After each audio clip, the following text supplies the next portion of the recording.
Every athlete starts somewhere, unsure, worried, questioning themselves, especially after that bad game, the missed opportunity, the bad break, you name it, the thing that they could not control. And it is tempting to look outside of ourselves, thinking about the answers, that they're somewhere else, that someone else has them. A new coach, a new training plan, a new program, that's what's going to be the key thing to fix it, to fix the problem that we're told that we have. But the truth is, the real heroes, they're going to build that greatness from the inside out. And in today's episode, I'm giving the top 5 mental performance exercises that not only have helped kind of shape me and my journey, but also transforming all the athletes that I have been working with up to this point that I've been coaching to. And each exercise that we're about to cover, that we're about to hear from, follows a pretty powerful progression. It's a progression inside our Phronoic gym at the Athlete's Health.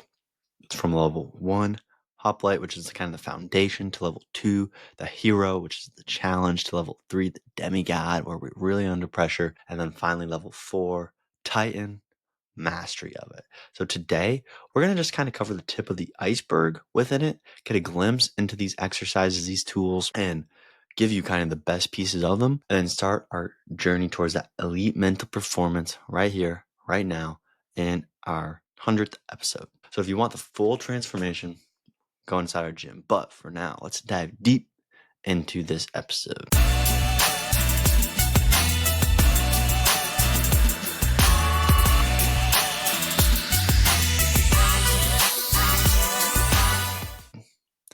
Hey, y'all, welcome to the Mental Performance Playbook, brought to you by the Athlete's Health. That's our podcast where we are breaking down elite mental strategies and delivering them into some actionable exercises that we can apply immediately.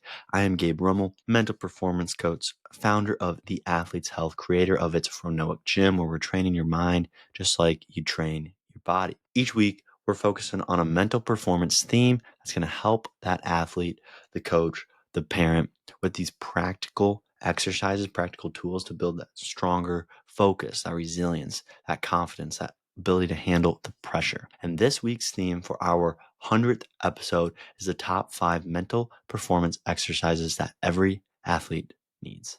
Without further ado, let's dive deep. And before we get into these 5 main exercises, I want to paint this picture for you and make sure we know who's doing this. This is you. This is your hero journey. This is what you are going, where you are developing. And we are jumping into your journey. This is your starting point. Whatever phase we are in, this is the starting point. If we're progressing through those levels of our Phronoic Gym, each exercise is evolving until we reach that mastery, until we teach everyone. But we have to go through each step. So some of these steps may relate more to you. Some of them you might be like, we're kind of past that. Some of them you'll be like, wow, that's good. I need to work up to that. I'm trying to make all these more the simple ones so we can go take it right away, since I'm not right there coaching it with you.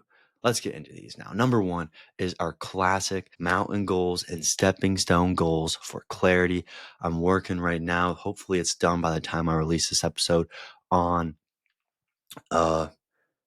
handout for this one, a quick fill-in guide. It's pretty sick, in addition to our exercise progression in the gym. But I want us to think, like, how do we stay motivated when that summit, when that peak, when what we're reaching for seems so far away? It's hard, right? Every football NFL player, geez, wants to win the Super Bowl. Every MLB player wants to win the World Series. But that mountaintop is quite far away, and we need to break this down. So that is what we are going to do while we're looking at this. We have to set that mountain goal. This is that big vision, and anyone who's worked with me know I say this, but it's that big thing, that top of the goal that we're dreaming of, that others may say we are crazy about. Then for this today, just create 3 stepping stones, the next things that you can reach on your way to get there. And for that, maybe for what we're creating, we might find that smaller mountain first, just so we know we can do this, especially if we're doing it ourselves. We've got to make sure we can show ourselves so we can climb the mountains before we go up for that super tall mountain. If, depending how long we are setting this, each goal should be, each milestone, each stepping stone, maybe 1 to 3 months away. You can break these next stepping stones, just like that next pebble you got to jump to, as in the end of the day, a goal for that, end of the week, a goal for that, a month. That's how it goes. And best example is like if you're reaching for a D1 scholarship, which we had a podcast on this with Richie, who shows football players how they can get to play in college. We can't just be like, all right, I'm getting that D1 scholarship. We have to find the right stepping stones, such as hitting the speed benchmarks, the game film, leading the team in assists or tackles or steals of bases. It's endless, right? But we have the stepping stones that we need to get to that D1 offer. Maybe it's even then a stepping stone of when we actually are going to be recruiting, right? Richie said that going to college is just like a business. You are treating yourself like a business. And there's so many pieces to that I fully agree in.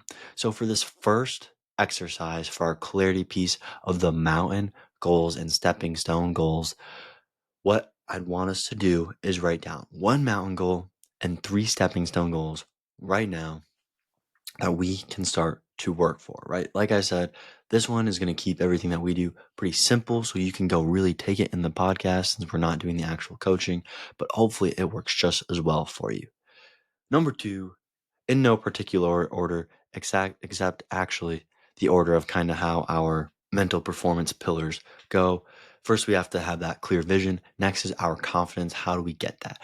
Our VTO. This is fire. This is vision it, touch it, own it.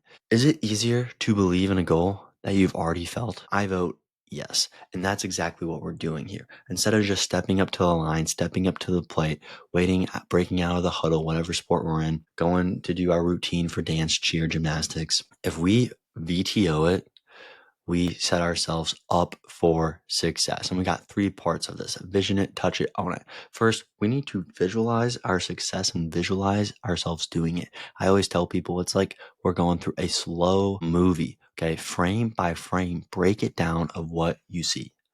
Number 2 is connect emotionally and physically to it. Touch it. Feel what your feet are going to feel on the mat if it's the gymnastics floor. Feel what the ball is going to feel like in your hands. Feel what it's going to be like stepping back and blocking the defender. Whatever our move is, if it's the connecting with the ball, actually feel that. Pair it with our vision of that movie going super slow. And then lastly is own it. Start acting like it's real. Start acting like you have put in the 100 of reps coming into this, which you definitely have. And that is how we can start to do this and how we can start to apply this VTO. Whenever we have a quick little break, we can just think VTO, implement it, use it, and keep progressing it. Best example I have for this, or one of the best examples, is at the free throw line with any basketball player. We step up, we imagine or nailing that free throw in crunch time, but we actually are using the VTO. We're visioning it, we're feeling that touch, and we're owning the form and owning the shot. So we step up, we take that breath, pair it with that VTO, we're good to go. Any sport, anything that we're doing, it's VTO, good to go. Spend 2 minutes tonight just visualizing it a little bit, feeling the touch and owning it as the main goal of this exercise to improve that confidence and keep that confidence throughout the whole game. Our third exercise is for our third pillar of composure, and this is the echo chamber. I've been getting a lot of feedback from this lately as I've been talking to a few groups and few teams, and this one they really like. And I want us to think about, what voice do we hear the loudest? Is it our own, or is it the critics? Is it our teammates? Is it people across the field? My guess is if we make a mistake, that self-talk, that voice in our head is going to start echoing back and forth, bouncing off the walls of our head, and it just gets louder and louder and louder. That is the voice that we need to watch out for and that we need to know how to handle. Yeah, we can hear the parents, the other teams, fans, they all can heckle us, right? And it can get to us. But as soon as we make a couple of those mistakes, as soon as we start to say, dude, that was terrible, getting down on ourselves and saying how that's not working out well, that is when we all of a sudden hit the wall. That voice in our head is much louder than all of the outside noise. So what we need to do echo chamber. We need to break down those walls. We need to know how to cut out that echo, how to get back and locked in. We need to build that self-talk, that environment in the head where it's helping us out, where we know how to handle it more than letting it just keep bouncing forward like we're in that deep cave. Sometimes we can use some quick, powerful phrases, some identity statements that can help us out. We can do that on a daily if we want, if we need to. Sometimes it's best to talk to someone else about it, get it out fast. If we voice it, it's out of the head, right? Instead of bouncing around in there. Otherwise, we can turn that noise into that internal soundtrack, that internal ticker, that internal microphone that is just booming us to keep us going, even if it's struggling, even if we're hurting, even if we're dying. We can turn that into something that we need to really get going and what we can keep doing.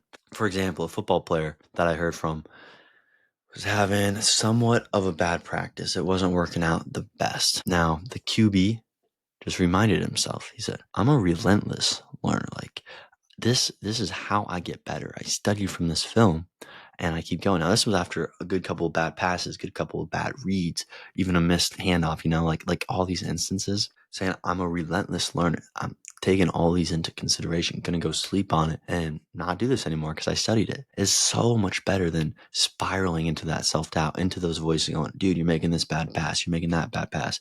This is terrible. We're getting worse and worse and worse. No, it's fuel to the fire. And that's going to tie us to our fourth exercise, but real fast, want to make sure we know our action steps for that echo chamber to break down the walls, to get that voice from echoing back and forth, back and forth. It's create 3 powerful phrases, all right? Quick phrases that we can use when things are getting loud, when things are getting negative. 3 ways to handle it. That might be the phrases. Maybe one is talking to someone, you got that good teammate that you can talk to, or the coach is good to talk to too. Number 4, diving into our sub pillars here now. So we got 3 layers of pillars, 3 core main pillars, 3 more personal pillars of commitment, curiosity, and character. And then we got our 7 underlying pillars where they all kind of connect for that lucky number 13, because we are mental performance, our Phronoic gym at the Athlete's Health. We don't need bad luck. We don't believe in it because we put in the effort, we put in the work to make it happen. Anyways, that ties us to our 4th one, alien level energy, that alien energy activation. We need to turn this on. We need to kick this in gear, because have you had an extra gear before? That superpower, that thing that happens when things get tough, when it feels like we don't got it going. That's where this alien level energy comes from. If you know me, you know I love aliens. I got an alien poster right over there.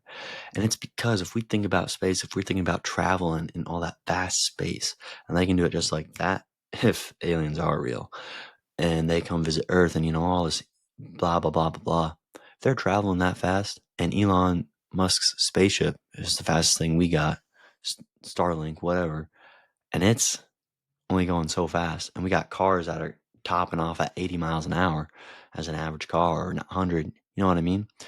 We got some ways to go. We got some energy that we can use. It's just most people don't know how to use it, don't know to use it. So we got to make sure we can find this alien level energy, this alien energy that is beyond normal. This is our commitment, and we got to make sure we can commit to activating it, to using it when we are facing and feeling that resistance. This is when it comes huge. We got to anchor it to a mental symbol, a mental image, something that we know we can use. Sometimes this goes to that dark side that we often talk about, which we're not going to go down that rabbit hole here. But the best thing that I can use for this is ultra endurance races. And recently I met a guy who, if you know the Iditarod, that bike, I said bike, I'll tell you why here, but the event in Alaska where the dogs and the owners ride across the Alaska tundra. Crazy. I think it's 5-7 days or something. Sleep in the camps overnight. The Huskies are amazing, top VO2 maxes of any dog for sure. I don't know about any animal, but it's insane what they do. Now, this guy I know actually bikes across the Iditarod a week or so before the race begins. Can you imagine that? This guy bikes across the Alaska tundra. Talk about an endurance event. I didn't know this was a thing before I started talking to the guy, but he was telling me about how he does not make any decisions when he's cold, hungry, or tired. He's got to stop before he tells himself he's done for the day. And that just brings me back to this alien level energy, that fuel, that endurance to push the bike up the hill when obviously you can't bike up some snowy hills. It's insane to think about. That is an exhausting workout. But like he told me, at some point the body maxes out on its physical demands and it all comes back to the mental side of it, zoning out, using that athletic image, the alien image, whatever we need to find that alien mode to finish strong, keep going through when it's the mind that is getting exhausted over the body. To wrap this one up, name your alien level energy, that dark side, something that fuels you the most, and what triggers it, how we can use it when we need to use it the most. I'm going to leave that one there. Maybe some mystery behind it, but all the same. Number 5, combining curiosity and character. Like I said, those two other subliminal under pillars of our mental performance at the Athlete's Health in our Phonoic Gym. I was debating between mirror mastery and my 3Gs. I'm combining them together. And this because comes from the fact that a common phrase is the grass greener on the other side? Is it greener somewhere else? Or are we more so forgetting to water our own? And it's something that we always think, especially with social media. That's another one of our exercises, not going into it today, but we see everything else out online and we see this top percents. But what are we actually looking at? Are we looking out the window and at the grass and everything we see? Or are we looking at the mirror every night and looking back at ourselves? And for this, got some simple questions. This is where we tie our 3Gs in of what did I give for the day? What was great for the day? How did I grow for the day? Okay. And if we talk about grow, it's where can I water more tomorrow? It's how can I improve this? And this is kind of into that journaling part of the mental performance, but it's a huge thing to get that out. It helps us focus on that self-driven improvement. It helps us work on that self, the individual, over comparing to everything outside of it. And let's use swimming as a sport this time, right? Swimming down, swimming back, swimming down, swimming back, doing different swims, different styles if we're at a certain level, right? Eventually we might only isolate 1 or 2 levels, but celebrate that better flip turn. Identify a focus area for practice. Maybe you gave someone a compliment or you gave someone a little hint, a little trick to help a flip turn or help the butterfly stroke, whatever the case is, something to improve it. And how did we grow today too? Or what was great, right? That is probably a little bit of both, celebrating that better, more efficient flip turn. But that's just a small thing. And it's a simple thing that we can do. So every night for the rest of this week, do this. Do a 1-minute mirror mastery check-in. Put a sticky note, boom, on the mirror. Say, at least go, how did I grow today? What can I water more tomorrow? If we want to go above that a little bit, we can do, what did I give today? Helping someone out automatically comes back to us. Okay, not automatically. I don't necessarily have research to back that up, but it's karma. So what did I give today? Give to someone? What did I grow? Or what was great about the day? And how did I grow? And if we want to tag that in, what am I watering tomorrow? Making sure the grass stays green on our side in that mirror. Now, I want to make sure we know as we wrap this one up that mastering these 5 tools isn't just about checking boxes and moving on. It's really about that mental strength, the mental capacity to take ourselves through the levels from level 1 to level 2 of hero, I believe, level 3 of demigod, level 4 of titan, and so on. Okay. Keeping it going. And by the way, level 4 always has some aspect of teaching, coaching it to someone else, because that is the top level of learning as well. And what we covered today is just the surface, right? This is inside our Phonoic Gym, diving deep into each of these progressions. I want to give some of these out, help you out, hit me up if we want them. And to recap, clarity, mountain goals, stepping stone goals, confidence, VTO, vision it, touch it, own it. Composure, that echo chamber, break down the walls. Don't let the voice just bounce back and forth, back and forth, back and forth. Commitment, alien level energy, alien energy activation. If we need to, find that dark side for a different episode. Or if you've been following me for a while, you've probably heard of it once or twice. That one is from Tim Grover and Michael Jordan is where I've first got it.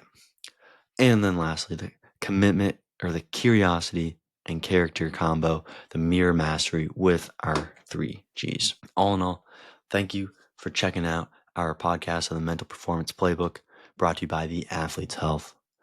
My name was Gabe. Hopefully for our 100th episode, you're taking a lot of this away. You're going to use it. You're going to go implement these very, very actionable steps of some of our top, not some of them, but I would think our top 5 mental exercises that I have found thus far to help people out, to the teams, individual athletes, when we do our workshops, coaching, to see how it helps people and level up their game. Catch you next week. Peace.